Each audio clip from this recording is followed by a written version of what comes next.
Whether your beer is in a bottle, can, or glass, kick back and relax. It's better on draft.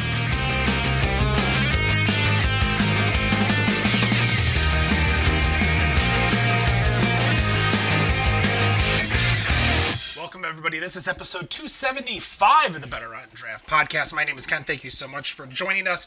We are actually recording this not live because we have a special guest who has taken the time out of the day to join us, but it is a Friday afternoon right now, so we don't want to burden you guys while you should be working and not playing on Facebook. So my name is Ken. Real quick, we'll go around. I don't know if anybody's going to be drinking about this early, but as for me, the Detroit Lions still do not have a win. So I am staying sober until the Detroit Lions have a win. Therefore, I'm drinking a Partake Dark, as well as I have a day pack lemon lime with hops from Athletic, so I am excited. Rob, are you drinking anything? Water, seltzer, hard seltzer? I've got myself a Lagunitas hop water, so I am sipping on that after I just did my little immunity shot. We're being so professional. Wendy Taylor, what about you? Yeah, I have a beer. I went with the Pigeon Hill Donut Stop Believin' today. It is a pastry ale. It's interesting. It's very fruity. I was hoping it was a stout when I bought it, so that kind of bummed me out, but it's still good. I felt that way when I bought Walter Gets Buzzed, because I just assumed every coffee beer was a stout or porter, and that was not a stout or porter from Pigeon Hill nonetheless, so maybe it's a trend. Maybe they need to work a little more on showing what kind of beer it is, but we do have a guest in studio today, all the way from Pennsylvania. Why don't you introduce yourself and tell us who you are, where you work for, and what you do there? All right, sounds good. Thanks for having me. I'm Wendy Yingling. I am sixth generation with DG Yuengling and Son. We are America's oldest brewery, still family owned and operated. So I am one of the four daughters that are part of sixth generation.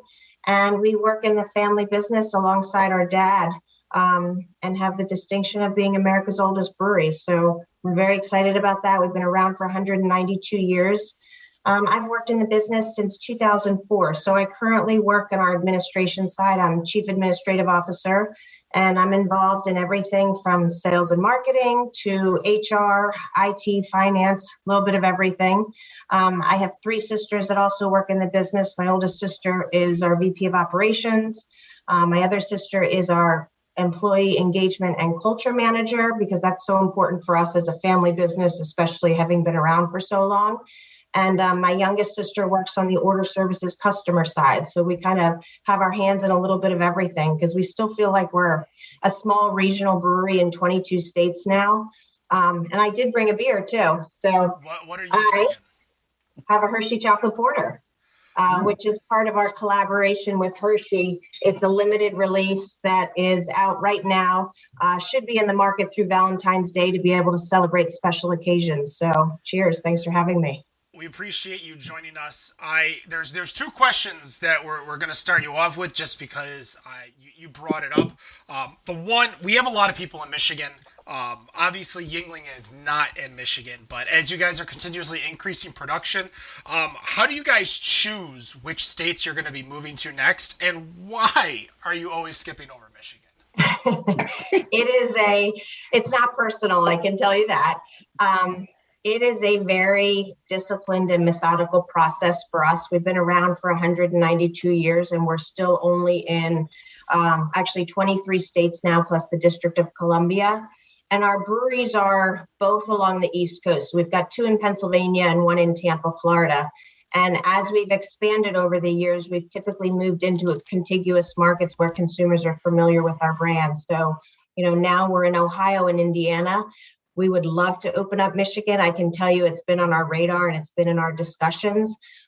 We just entered into a joint venture with Molson Coors to be able to brew at their facilities further west, and opened up the state of Texas a few months ago. So we will slowly be expanding, but I can tell you we've been around for 6 generations now. We're not in any hurry to be in all 50 states. And when we do open up a market, we want to make sure we do it right and we can provide the right supply for customers and quality products. But Michigan gets a little tricky with shipping from Pennsylvania. So we just have to figure that part out at some point. I want a little clarification real quick, just because I think there is a lot to learn. Because when you say one of those big name brewers, Molson Coors, Budweiser, Constellation, Corona, Labatt, etc., people get scared. But you guys are obviously still family owned. You still are independent. What is, like, if you could break it down to the barest of bones, what is the relationship you guys have with Molson Coors? Yeah, it's a good question. And I'll be honest, that was an important component to getting into this joint venture. It's our company, it's our brands. We are partnering with Molson Coors, and we did it through a joint venture because, quite honestly, they're world-class brewers. They do a tremendous job on the brewing side. And so we're using their operations out in Fort Worth for now. But it's really an extension of our company. So it's the selling and marketing strategy behind our brands. It's a completely new and independent sales force that is leading this company called the Yuengling Company. And, more importantly, like, we get to maintain control of our brands and our trademarks. I want to keep going a little bit further. I'm gonna pass a different question off to Rob, because I know Rob wants to talk about it. But continuing with the Molson Coors, when brewers talk about consistency, obviously one of the big names of consistency in our industry is Budweiser. Whether you have a Budweiser in New York, Philly, China, South Africa, wherever you have it, it's supposed to taste the same. And when we had the opportunity to interview Mike Smith and Greg Hall, Goose Island Virtue Cider, they talked about how hard it was to brew a beer over at Goose Island's New York facility, because it was an Anheuser-Busch facility. Now, you guys are moving some production over to the Molson Coors facility in Texas. How have you guys been managing the quality of that beer to make sure that the Yuengling that I get brewed out of Texas is going to taste the same as the beer brewed in Pennsylvania? Yeah, it's a pretty extensive process. And like I said, they are world-class brewers, and we knew that. And that was part of our reasoning and our confidence in getting into this brewing relationship with them. But my sister, Jennifer, and the operations team at Yuengling have been extremely involved in all of the trial brews, the CapEx that was needed to get their breweries ready to make our products. And it took months. It took a really long time to make sure that we were satisfied with the quality. They've done a tremendous job. We opened up the market with only 4 brands, and our portfolio is certainly much bigger than that. But they're making our lager, our light lager 99, our golden Pilsner, and our new Flight brand, which is an upscale light beer. And they've done a great job. And it was important to us to make sure that they were adhering to our recipes and our quality standards. And, we made a big push in the beginning of the summer when we shipped our recipes and our yeast out to their facility. And we made sure that everything was being done in adherence to how, we typically make things with high quality at Yuengling. All right. Well, I guess I'm going to go into my question here, since you had mentioned what you were drinking being the Hershey's Yuengling. Now, Michigan has had their own chocolate collaboration when we had the Sanders Bumpy Cake Brown Ale. I don't know if you've ever had Bumpy Cake, but if the next time you come out to Michigan, it is definitely something to try. And recently, you guys, obviously, you've partnered with Hershey's to make this chocolate porter. As a more traditional brewery and being around for coming up on 200 years, how did this partnership come to be? And how did your fans take to this non-traditional style? I think it was very well received. Hershey is an iconic Pennsylvania company, much like Yuengling. And so we started, or at least we formed this partnership with them back in 2019 when we were celebrating our 190th anniversary. And we felt like it was a really cool way to pay homage to one of our heritage brands, which is traditional, our dark brewed porter. And we just felt like the connection between the two companies, the family behind it, and just being iconic Pennsylvania breweries, it created a delicious product. So the first year we had it on draft, and it was creating such demand on premise. It was amazing to see. So we continued it the following year in package. And we hope to continue the relationship with them, because not only has it created excitement for consumers for our brands, but I think I know that we've seen it's brought new consumers into the Yuengling portfolio that weren't typically Yuengling drinkers because it's something different, it's indulgent, and it's just a great product with their Hershey's chocolate in it.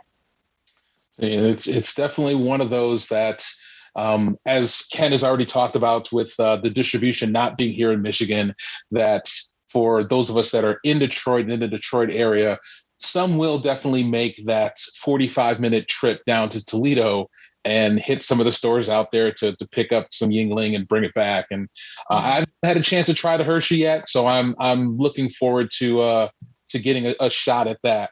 But another question I wanted to ask about, and really just kind of going about the longevity that is Yuengling, and that breweries have been opening by the hundreds a year. We're just constantly looking at record numbers of breweries that are open from state to state. I'm curious, how are you staying competitive after all of these years? And essentially, what does the future hold for Yuengling going into, as I said earlier, the 200th birthday? Yeah, we're a traditional beer company, so you're seeing a ton of innovation. And so we've been innovating behind beer. And what we've tried to do is just listen to consumers and see what products they're drawn to and where they're going. And, over the last couple of years, we've probably had more innovation than we've had over the past 20 years. When our brand lager was introduced. So we've developed things that we feel like consumers are interested. So more sessionable beers like our Golden Pilsner. And most recently, we introduced a fruit flavor, higher alcohol beer that we call Raging Eagle Mango. That just came out in March of this year.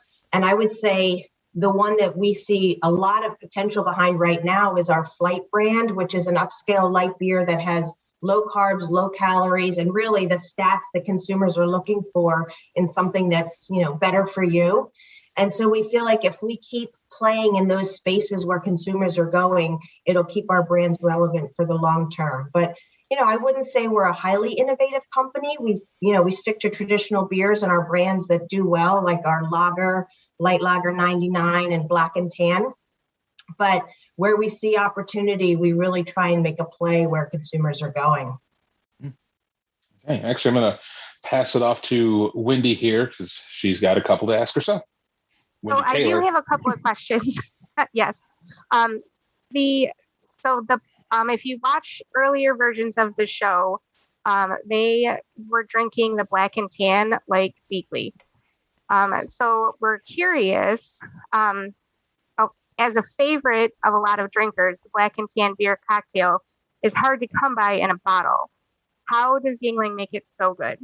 Well, I appreciate you saying that. It's one of my favorites as well. And when my dad bought the business from my grandfather in the mid-'80s, he introduced Black and Tan as one of his first innovations. And I credit it to a tremendous brewmaster that we had at the time, Ray Norbert, who worked not only for my dad, but for my grandfather.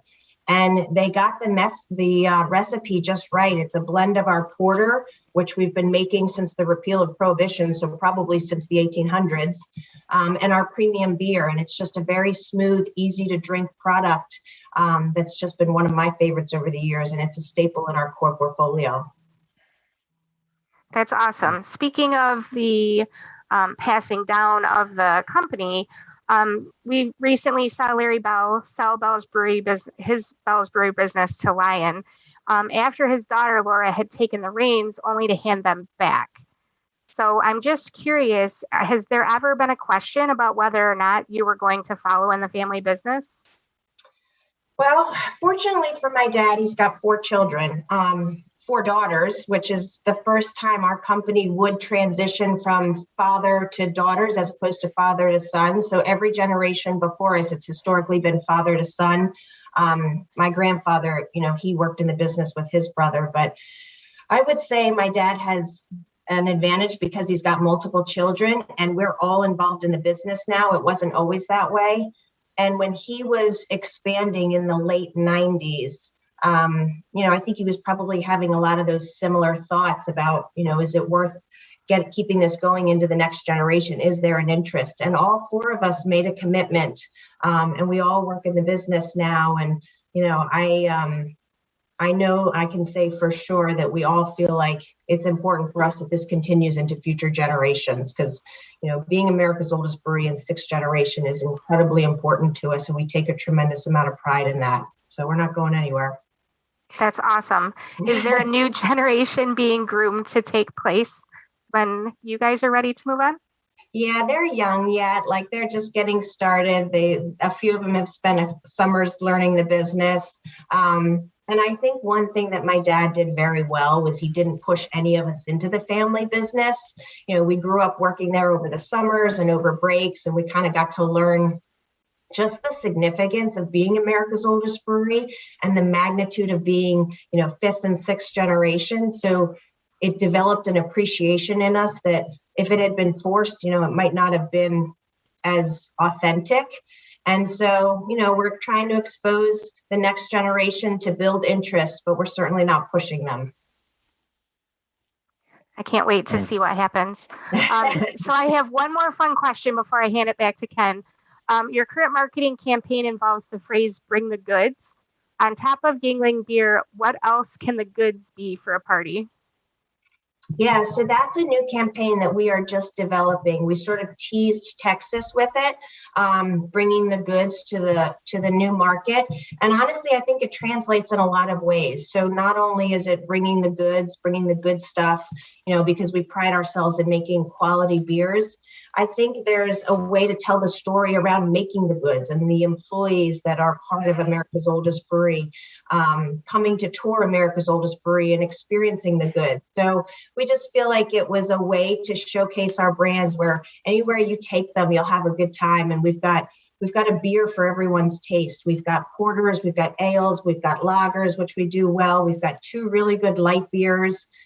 We've got seasonals. We now have this higher end Hershey chocolate porter and our Oktoberfest. So, we feel like they're all the goods because we really are committed to quality behind our products.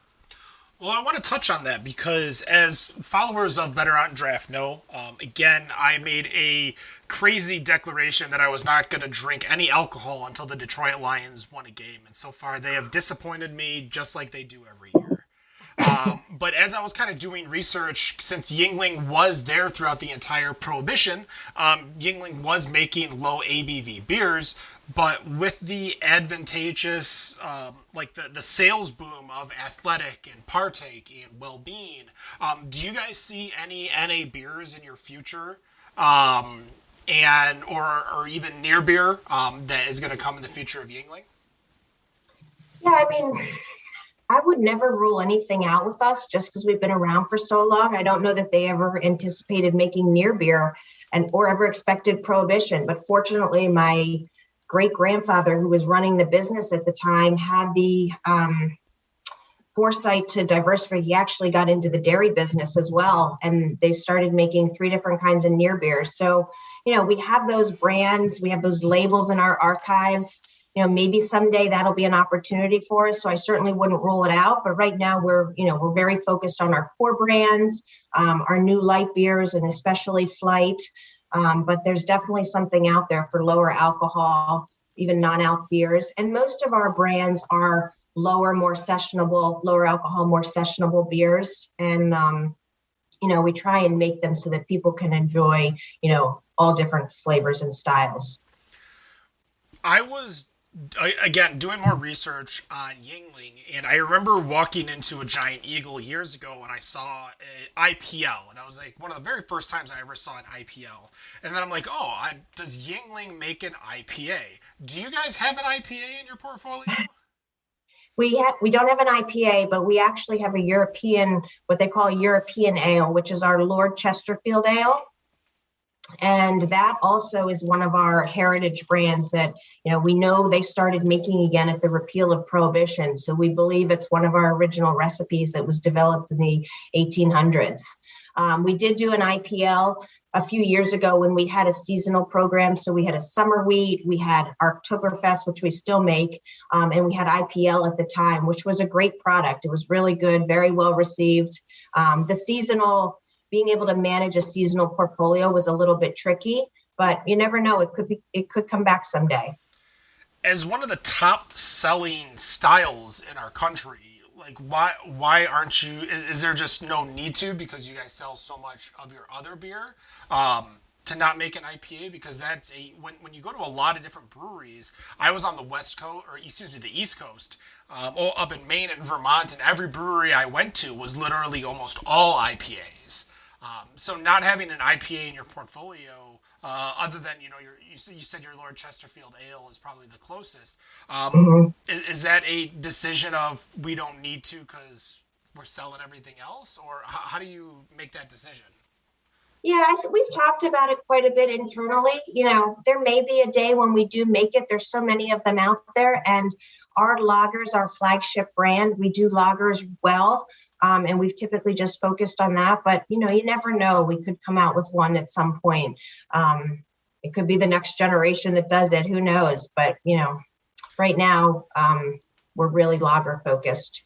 Is there a beer or style that you want to add in your portfolio? Maybe you've been poking the R&D team to be like, hey, we need something like this in our portfolio.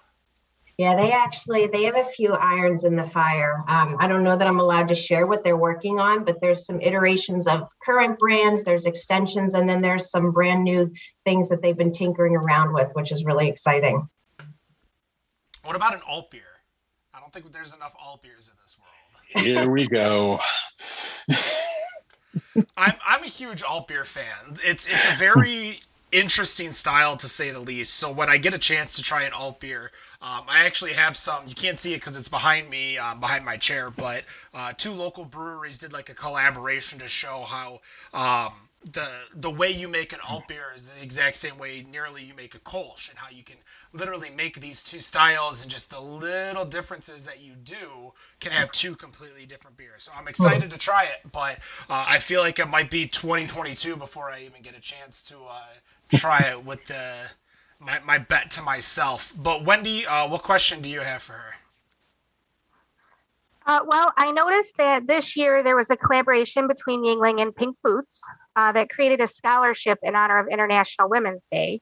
So I wanted to know if you would talk to us a little bit about that and the importance of women in the business of brewing. Yeah, I would say it's especially important to us since, our company will eventually be led by 4 females, which is the first time in our history.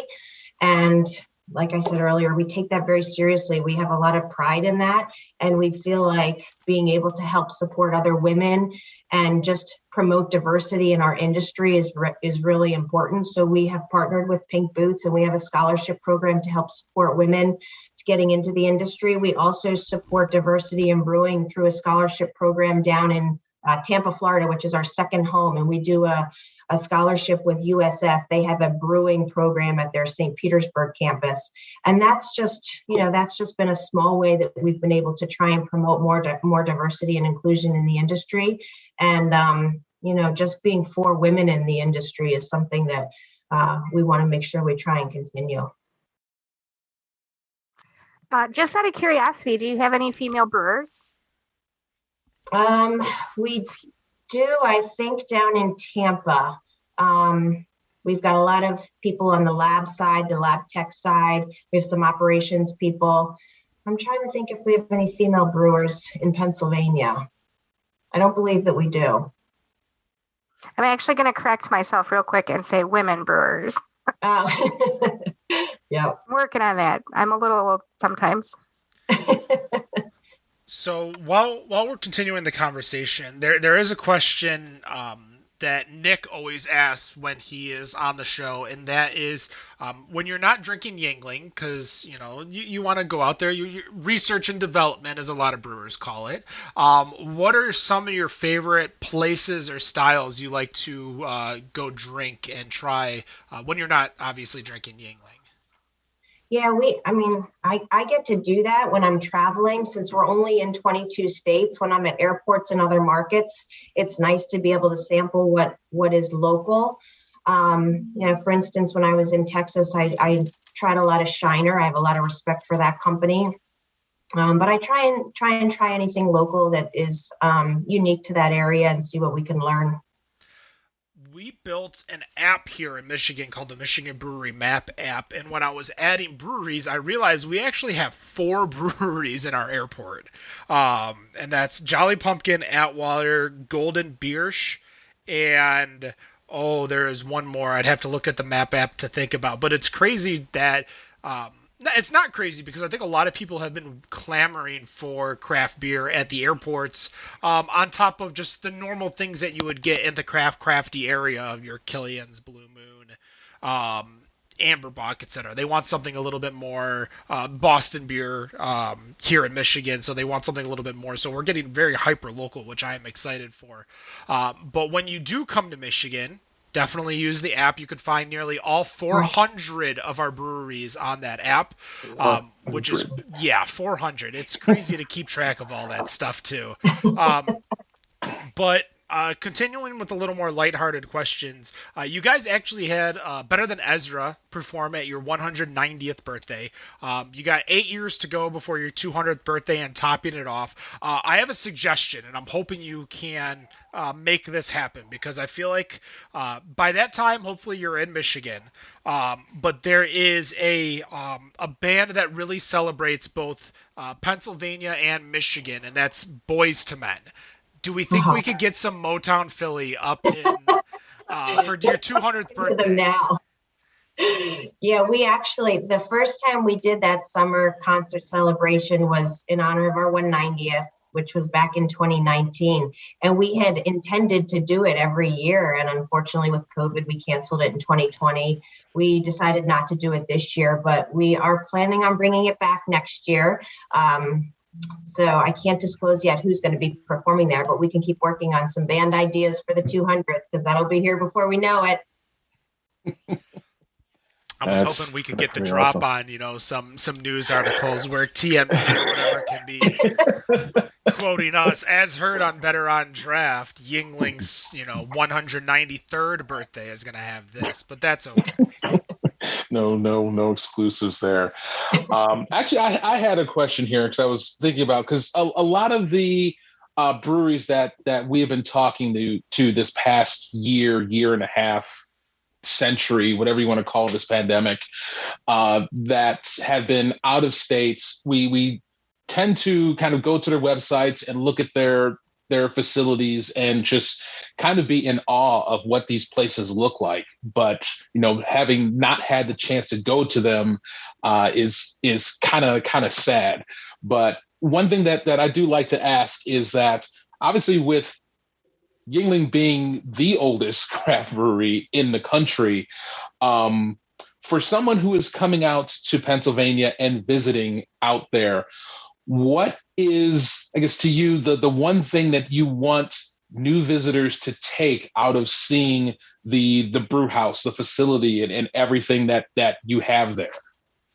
There's a couple things. So when you come to Pottsville to experience America's oldest brewery, you typically will start out in our museum and gift shop, which is now housed in the old creamery building that my great-grandfather built during Prohibition. So that's pretty significant. And there's tons of memorabilia and historical artifacts that, it's all free. People can kind of peruse the history and the archives while they're there. And then you get to go across the street to our brewery and take a tour of America's oldest brewery. And, you're literally going down through the caves that were hand dug in the early days before electricity. So it's an incredible experience. And the fact that it's still an operating facility. So for us, we still produce a significant amount of volume out of that brewery. So we try and run it so that when people come and visit, it's actually canning or bottling that day. But it's a free tour. It's a piece of American history, and we love when people come to visit us. So hopefully you guys will get a chance to visit PA sometime, and you can stop by Pottsville. But we are also trying to build out our second home in Tampa. So we've had a brewery down there for just about 20 years now, and we are investing in sort of an experience down there that won't be the same as America's oldest brewery, but it'll give them a flavor of Yuengling. And so we'll have a restaurant, we'll have an outdoor programming space, we'll have a retail gift shop. It'll give people a chance to learn about our brands and our history. So that should be opening sometime towards the end of next year. And we're really excited about that, because Tampa certainly has a much greater population of locals and tourists than central Pennsylvania. But the real thing is in Pottsville, PA. Nice. All right. Let me see. I'm a little dry right now. Ken, I'm back to you. That's quite all right. I appreciate you taking the time to talk with us today. Have you been in the brew house as a brewer? Have you gotten your hands dirty back there yet, or do you kind of like your spot more in the front office? So when I joined the company in 2004, my plan was to learn all areas of our business. So I spent the first couple of years on the outside in sales, learning our distributor network, working locally with retailers, understanding the challenges of chain calls and distributor management, and really the fun of being a face of the company. So I did that for a couple of years, and then I transitioned into the brewery and started working on the marketing side for 2 years. And then I spent 2 years in operations. So I transitioned through brewing, packaging, warehouse, and logistics, the order services side, interfacing with our customers. And then I spent 2 years kind of learning the back end, accounting, finance, IT, HR. And that's kind of where I felt like I could pull everything together. And that's where I've landed. So I was able to study out in Madison for a brewing course, like a short course. So I know enough to understand what people are talking about, but I leave the brewing to our brewers who are much better qualified than I am, and our operators. But I at least, I can appreciate the art behind it. Did you always feel like you were going to join the family business, or were you maybe the rebel sister that wasn't going to follow in your dad's steps?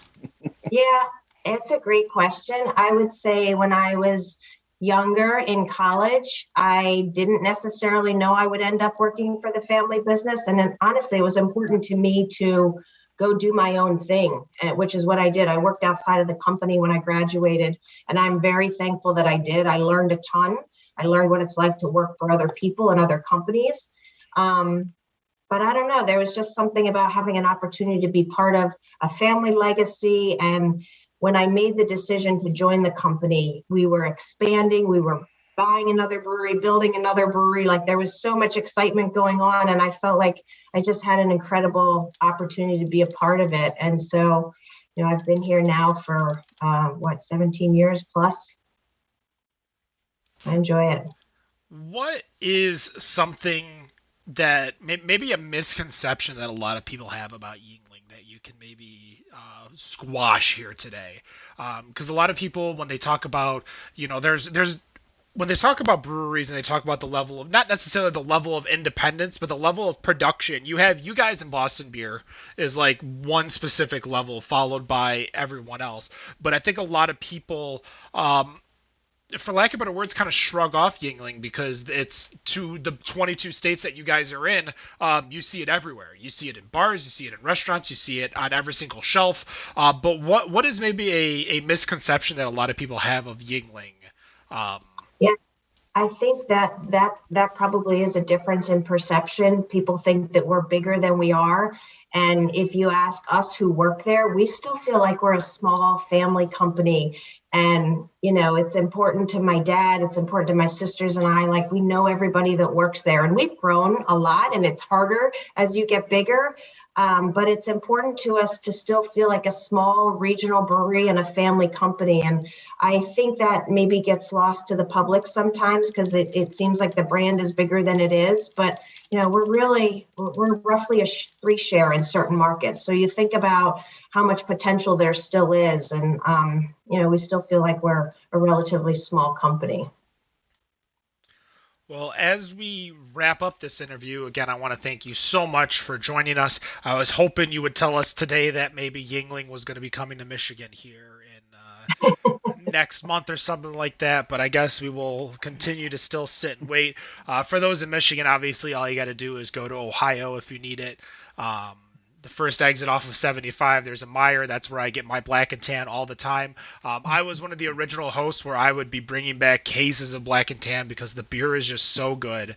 And I would have to write on the studio refrigerator, "Do not drink my beer." And it would magically, the sign didn't matter. I don't even know why I bothered at that point. No. So again, Black and Tan. And then my aunt loves Yuengling, especially because you can get it in a can, and she's a boat enthusiast, and you don't want to bring glass bottle on a boat. So definitely a fun a beer and a beer brand that a lot of people that I talk to enjoy. So you have sales up here in Michigan, so I'll just keep poking you to make sure to get in here soon. But as we finish up and we finalize, everyone likes to ask one final question to send us off on a good note. So I'm going to start with Wendy here. And Wendy, what's your final question for Wendy?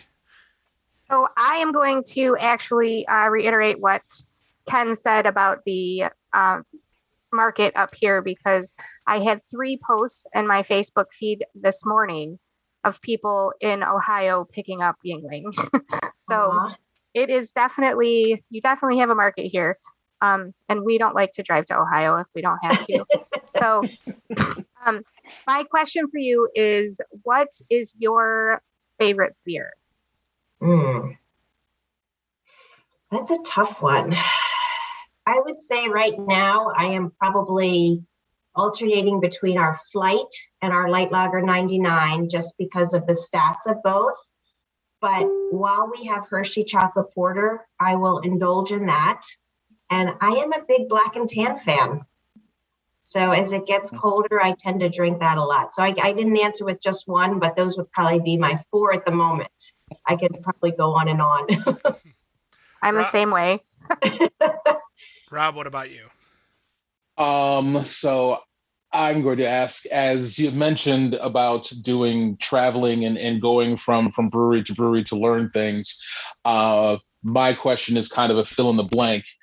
It is that I judge a brewery and their quality by how they make their what, as in a style. I'm not sure I understand. You're asking me to answer your style? Yes, as in, like, when you're going to other breweries, is there a particular style that a brewery would make that would tell you whether or not, in a way that their catalog of beer or their portfolio is going to be any good? So it might be something like a Pilsner or a lager where there's not as much hops in it to hide inconsistencies. I think those are very clean beers, very crisp. And if you are a good quality brewer, you can pick that up in the style if you're tasting it. The answer stays consistent. I'm liking it because right? I have not heard anyone answer differently so far, and I think that's, I mean, I've got that as the understanding that from brewers' perspectives that it's a Pilsner or a lager because you can't hide behind anything, and it's been it's consistent. So I think I pretty much feel like I need to start retiring that question because that is the answer. I'm satisfied now. Good. All right. Well, Rob asked the bring the goods question, so I'm gonna finalize with you're going to a party. You're bringing tortilla chips. Are you bringing salsa or queso? Oh, salsa. Salsa. Are chunky, mild, medium? What kind of salsa? Well, if I'm good, I would do it fresh, but that doesn't happen very often. I tend to be mild and a little bit of chunk. There you go. Lots of cilantro, though. Lots of cilantro. So when you're bringing the goods and you're bringing chips, you're bringing the good stuff. You got to bring mild, little chunky salsa. And if I were bringing that to a party, I would probably take Golden Pilsner because I think it would pair nicely with the salsa and the spice because it's a very refreshing beer. There you go. Nice. We have the answer, the true, what are the goods? We know the goods. Now, that's going to do it better on Draft 275. Wendy, thank you so much for joining us. I appreciate it. You can go find them in 22 states, not Michigan yet. I will keep mentioning that until it comes here. But you obviously can go find them in Ohio, plenty of other states. Go check out their brewery. That's going to do it. No matter what you think of your beer, we think it's better on Draft. Have a good night. Peace. Thank you.